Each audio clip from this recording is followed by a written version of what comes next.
which continue much as before under a fog of war, making it extremely difficult for any of us outsiders, especially those of us who are not military experts, to get a clear and precise picture of what exactly is happening.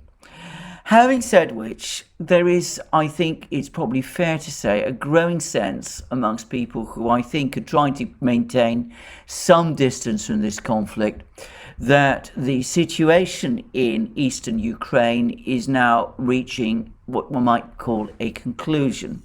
There was a very interesting article in BNE Intelligence News. BNE, by the way, I should say, is a very good economics intelligence report which covers Eastern Europe, including Russia, which suggested 2 days ago that Eastern Ukraine is close to falling and that the Russians are very close now to achieving their military objectives in Eastern Ukraine. The one uncertainty is how far they intend to go. And we've had further news today from Mariupol. This is this city on the coast of the Sea of Azov, a part of the larger Greater Black Sea, a major metallurgical center, an important city within the former Donetsk Oblast or region, which is claimed by the Donetsk People's Republic, and which, by the way, briefly, during the events of 2014, fell under the control of anti-Kiev forces, people the West and the Ukrainians call separatists, who were at that time briefly in control of the city of Mariupol until it was recaptured by the Ukrainians. So this city, which is supposedly the focus of the radical forces, the radical battalions, I call them politically radical, others call them, by stronger terms, battalions of the Ukrainian armed forces.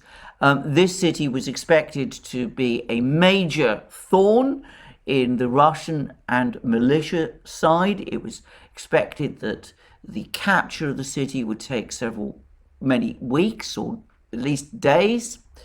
But there's been some reports, admittedly from Russian sources, which of course I cannot corroborate, that the militia forces and the Russians have actually been able to clear the whole of the outskirts of Mariupol of Ukrainian troops and are now concentrating on the city center, where there are even some reports that the Ukrainian forces are running out of supplies and perhaps might be divided soon into smaller pockets. Well, that's information from the Russian side. I want to make it very clear. I can't corroborate it. I don't know anybody in Mariupol. There's no conceivable way, in my opinion, that one can say one way or the other exactly what the facts in Mariupol are. But one thing is indisputable, and that is that the humanitarian corridor from Mariupol does appear to be working. Now, there's been debates about why this is the case. The Russians say that it is because they've been able to clear the radical battalions and forces from the outskirts of the city, essentially unblocking it for civilians to be able to leave. That's what the Russians are saying. The Western powers, the Ukrainians, the Financial Times, for example, are predictably giving a different view, that there's been a success, some kind of success in negotiating the humanitarian corridors, and that the Russians, who supposedly were blocking the exit of the civilians from Mariupol, have now reconsidered their decision and have decided to let the civilians leave. I, as I said, don't know, cannot say with any definite certainty who is telling the truth, but I'm going to make one observation, and it's purely my own observation, which is that since it is presumably the Russian objective to capture Mariupol with the minimum of civilian casualties, why they would be obstructing civilians from leaving the city the logic of that does not fully comprehend itself to me. I don't quite understand why the Russians would want to take a step like that of preventing civilians from leaving a city that they want to capture. On that topic, the President Putin's press spokesman, Dmitry Peskov, made some rather tart comments today. He made it pretty clear that the Russians are not wavering from the political demands that they're making towards Ukraine, and which I will come to in a moment in the ongoing talks. And he also said that the military campaign in eastern Ukraine is proceeding according to plan and according to schedule. And perhaps most importantly, he accused Western powers of trying to goad Russia into launching all-out attacks, attempts to storm Ukrainian cities. And he pointed out that right at the start, at the outset of the operation, the Russians actually said that they wouldn't do that they would not attempt to capture or attack civilian areas. By the way, for the record, that is true. That I distinctly recall the Russians saying exactly that very thing at the very start of the campaign. So Peskov accused the Western powers of trying to goad the Russians to do that by the way in which they have been carrying out a media campaign suggesting that the Russian offensive in Ukraine is at some kind of a standstill because certain cities have not been stormed. And he said, Peskov said, that the reason the West is doing that is because it wants to create massive casualties in the event of a storming of these cities. And that, of course, is exactly what the Russians don't want to do. I would add, however, that in saying this, Peskov said that for the first time, the Russians are indeed considering occupying the center of some of these cities, particularly cities which have been surrounded. And he sort of suggested that the Russians might be able to drive out the Ukrainians from these cities, the Ukrainian troops, by using precision-guided weapons, which would limit the amount of civilian casualties in those cities. Well, that's what Peskov said. I've no way of knowing one way or the other what the truth is. I will make one observation, by the way, which is that the Russians have made a lot of play about the fact that the Ukrainians are using what the Russians call human shields by not allowing civilian populations to leave cities that have been surrounded. But I have to say that if the Ukrainians are doing that, and I'm not saying they are, by the way, but if they are doing that, they would not be the first to do that. The Soviets, by the way, did much the same thing in certain battles during the Second World War. Some of the cities that the Germans attacked during the Second World War, the Soviets also failed to evacuate, and the fighting in those cities took place with the civilians there. Anyway, that's all I'm going to say about this. I don't think it was ever the Russian plan to try to storm these cities. I think the Russian plan was always to break up the Ukrainian forces in eastern Ukraine, in the Donbass, into penny packets, to encircle them, and gradually to engineer their surrender.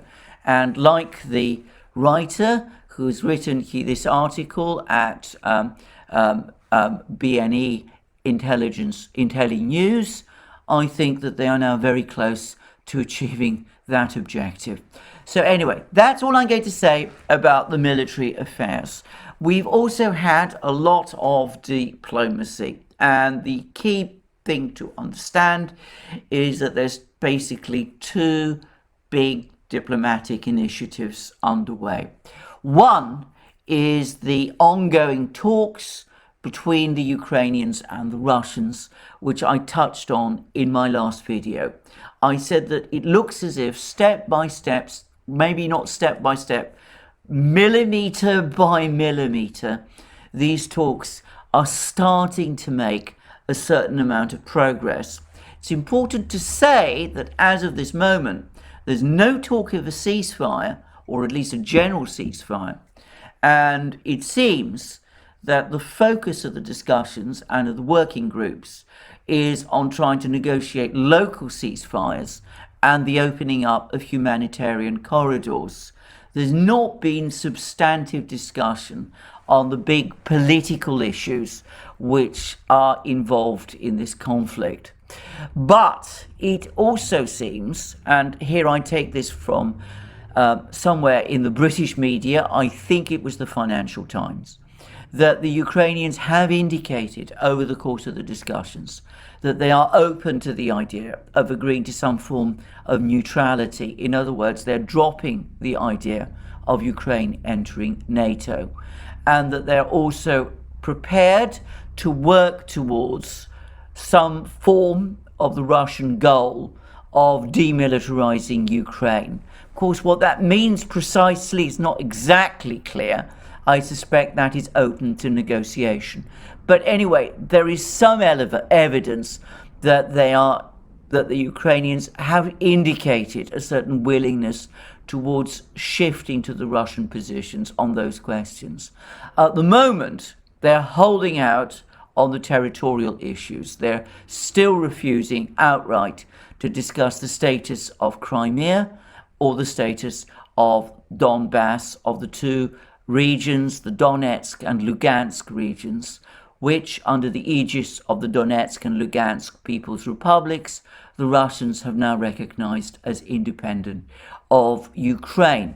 Anyway, the talks today went on in a virtual format for 5 hours, and they've paused, but they will resume tomorrow. When the Russians and the Ukrainians say they've paused, it doesn't mean anything, actually. Well, all it means, in fact, is that they've exhausted the discussions for today, because the Russians, at least, and to some extent the Ukrainians too, have confirmed that these negotiations are now continuously ongoing, and they're ongoing in a virtual format. So that is interesting. And as I said, it is extremely unusual. It's something that Western governments find very difficult to understand.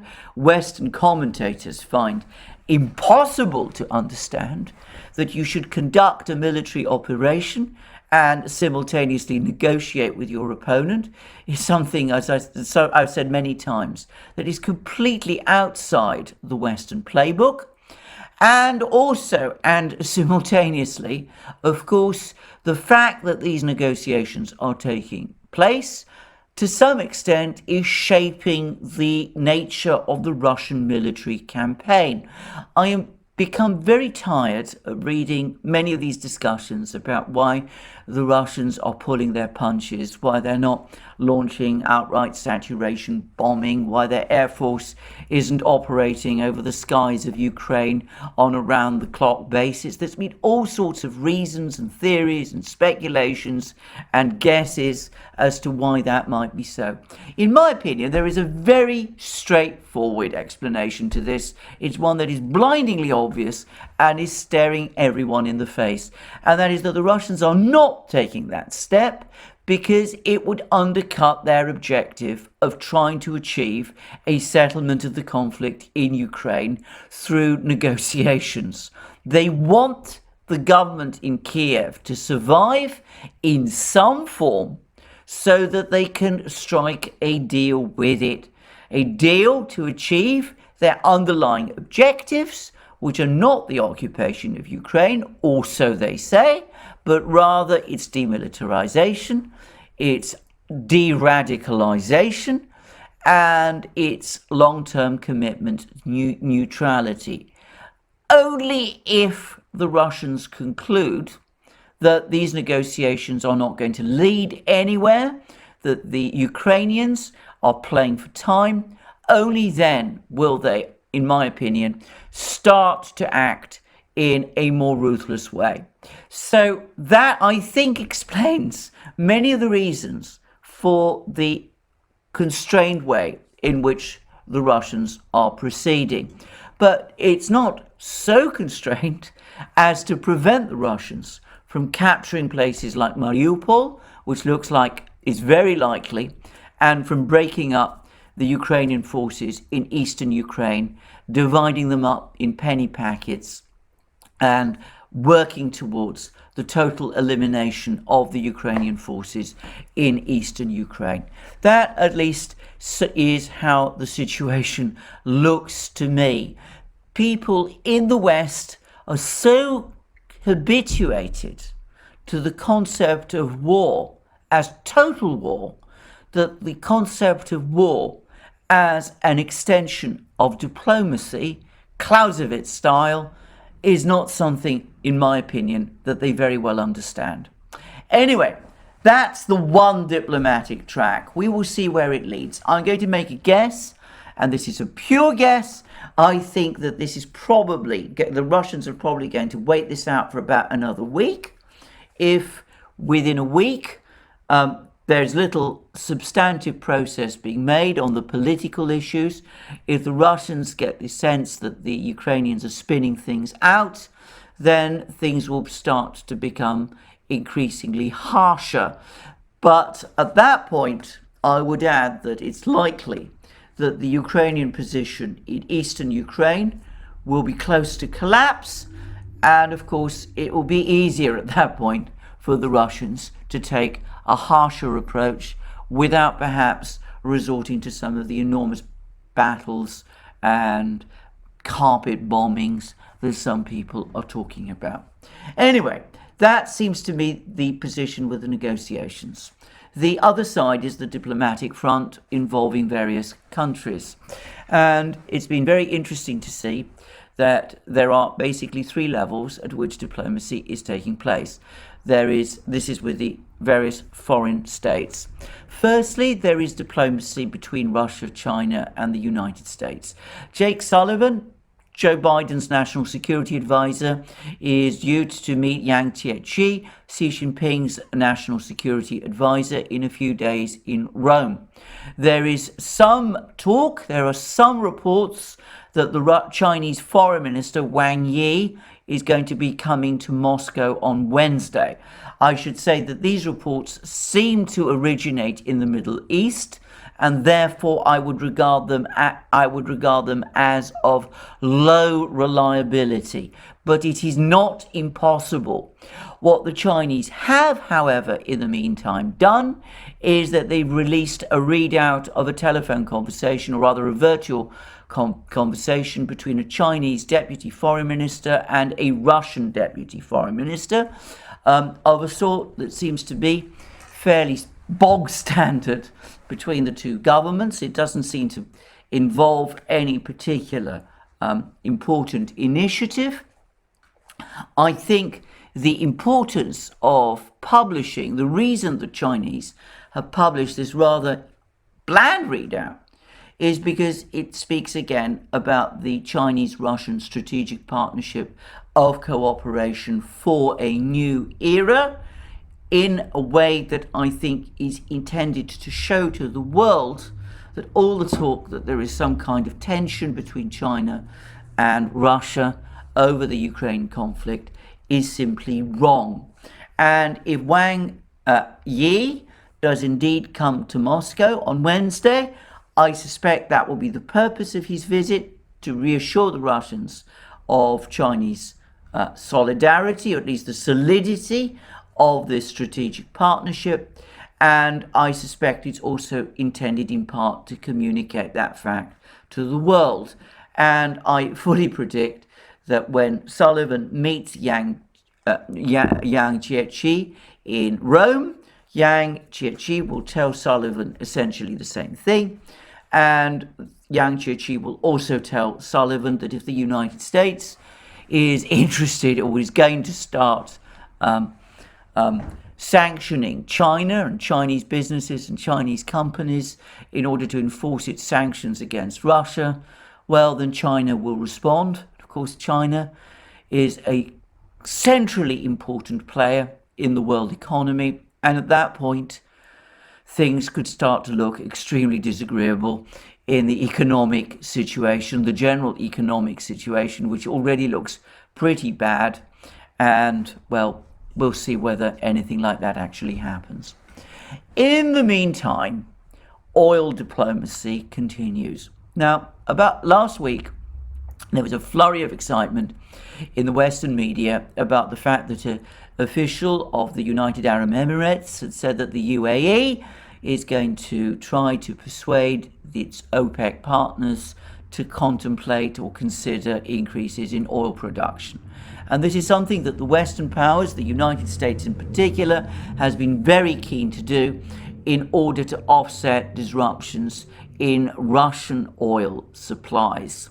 Well, the days have come and gone, and despite that rather low-key statement from the UAE, nothing on the oil market has actually changed. There is no sign that either the Saudis or the UAE or any of the other big Gulf producers are indeed currently producing more oil.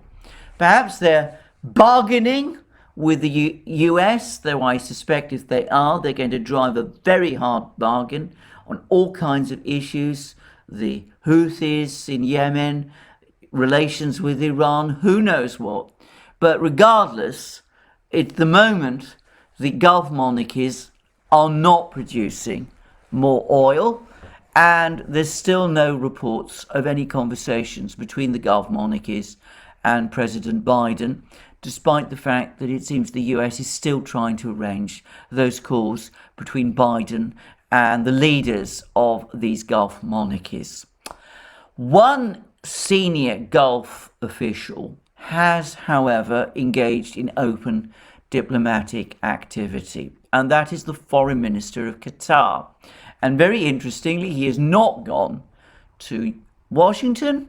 He has gone instead to Moscow, where he seems to have had a very friendly meeting with the Russian Foreign Minister Sergei Lavrov. Now, Qatar isn't just an oil producer, it's also a very major producer of liquefied natural gas, and the United States has been looking to Qatar to make up some of the difference in the event that the Russian supplies of natural gas to Europe are reduced. In fact, things have gone so far that the United States has even gone further and has given Qatar some kind of position as a sort of non-NATO close ally or something like that. Well, it may be that the United States has had all sorts of quiet assurances from Qatar, but they too don't seem to be in any haste to increase LNG deliveries to Europe. In fact, they've actually said a short time ago that they would not be able to replace Russia if Russian pipeline gas to Europe were to stop. And I can't help but think that the reason why the Foreign Minister of Qatar has gone to Moscow is to give direct assurances to the Russians that Qatar is not going to take over, is not going to muscle in on Russia's natural gas market in Europe. The whole essence of the OPEC Plus partnership, which is of course an oil partnership, but it's also partly a natural gas partnership, is that it operates as a kind of cartel. And the very nature of cartels is that they all work together in their mutual interest. And part of that working together is that they don't take advantage of each other's difficulties. Now, that doesn't mean that sometimes things don't go horribly wrong, that they don't quarrel. The Russians and the Saudis had a massive row in February 2020 when the Saudis wanted to cut oil production in advance of the pandemic restrictions, and the Russians refused. And the Saudis then retaliated by trying to flood the world with oil. Anyway, that was one case, one example when the Russians and the Saudis fell out. But most of the time, the cartel works reasonably well. And the Gulf members of the cartel at the moment enjoy good relations with Russia. And for that reason, they don't seem to be too keen to disrupt the operation of the cartel. Besides, from an economic point of view, why would they? The disruptions in the oil and gas market have raised the price of energy, which is their primary export, with the result that the Saudis, the Emiratis, the Qataris, all of them are absolutely flooded with cash. Why would they want that train of cash to stop? So I think, for the moment at least, that the Gulf monarchies, obviously, they're cold-blooded people, they make commercial decisions, they may change their decisions from one moment to the next. But I think for the moment, they're sticking by their OPEC plus cartel arrangement with Russia. And it's notable that several of their leaders have been willing to speak to President Putin directly. And as I said, the foreign minister of Qatar came to Moscow and he's just had this meeting with Lavrov. So that's one aspect, if you like, of oil diplomacy. There's another one which I think is perhaps an indicator, an even better indicator of things to come, because it is now confirmed that India, its big oil, national oil company, has bought a large amount of Russian crude oil. And they've done it in an arrangement whereby the Russians will give this oil at a premium price, and India will pay for the oil in rupees, Indian currency. And the Indians have said that they don't contemplate any problems with this because oil is not, at the moment, the oil trade isn't sanctioned. And the United States has ground its teeth and for the moment has accepted this, as have the Europeans. And so that, it seems to me, is an important event. Firstly, it provides the Russians with another access to foreign currency. Perhaps not foreign hard currency. The Russians can't simply convert rupees into euros or dollars and buy things that way. That would be more difficult and expensive. But it does mean that the Russians are able to sell oil for a currency to an important buyer. And of course, India is a large producer, especially of consumer goods, which are precisely the sort of things that at the moment the Russians are going to be short of. And of course, they can now pay for those consumer goods with rupees that the Indians are paying to them. And this should also, by the way, over time, firm up the ruble-rupee conversion rate. And it seems to me that it is now only a question of time before the Russians and the Chinese also start to do the same thing. So this already is a major step, because it means that large amounts of oil are now being traded around the world, are being sold and bought and traded in non-Western currencies. Rupees in this case, Chinese RMB before very long. So whether this is what the West wanted or was contemplating, I am not sure. I can't imagine that it is, but it is what is happening. So already it looks as if the sanctions are starting to fracture in important ways. Now, all of this, the oil and the oil trades, the actions by the Qataris, the refusal of the Emiratis and the Saudis to raise oil production, all of that, if it sticks, will start, I think, to have an important effect sometime around late summer, early autumn. But the negotiations between the US and China, and the negotiations between the Russians and the Ukrainians, that, of course, is important now. So we will see what comes, or what is likely to be an important week of diplomacy. In the meantime, it's always important to remember that in any war situation, the things that really matter, the events that really are the ones to focus on, are the military developments on the ground.